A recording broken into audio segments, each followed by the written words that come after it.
More on the missing journalist. We're joined by Professor Nader Hashemi. He is the director of the Center for Middle East Studies at the University of Denver. And he presented Khashoggi with an award earlier this year.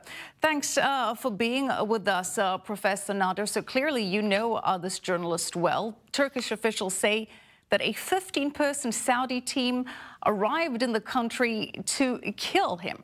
Now, granted, he had been a very critical journalist. He spoke out frequently against the Crown Prince Mohammed bin Salman. But why would the Saudis want him dead? Well, I think if one is following internal Saudi politics, one can see that there is a clear and consistent pattern by the new Crown Prince, known as MBS, to try and establish and consolidate control over the Saudi kingdom. And part of that includes the silencing of all dissent. There's a lot of evidence that one can point to his attempt to silence dissent. And so the disappearance of this journalist should be understood in that context. There's also a clear sort of megalomania and sort of obsession with power that the new Saudi crown prince has, to such an extent that he's picked a fight with the government of Canada, of all countries in the world, over a series of tweets. In other words, a deep intolerance to any sort of criticism of any sort from anyone. So I think if one sort of understands what's happening in Saudi Arabia under the leadership of the new crown prince, the disappearance of this journalist starts to make a bit more sense. Nader, I get what you're saying, but considering the collateral damage that is bound to come out of all of this, it's rather puzzling, because this is going to have some major political implications. Turkey and Saudi Arabia, they've been strained since Turkey's backing of Qatar. Then we know that Turkey is a NATO ally. The U.S. is, of course, an ally of Saudi Arabia, and the U.S. and Turkey have had some strained ties, even though they're NATO allies. So how do you see this whole thing playing out politically? It's a big risk. I mean, all the circumstantial evidence suggests that Saudi Arabia is behind the kidnapping of this journalist. We don't know if he's dead or if he's been taken back to Saudi Arabia, but there's a lot of circumstantial evidence to suggest that the Saudis have abducted him.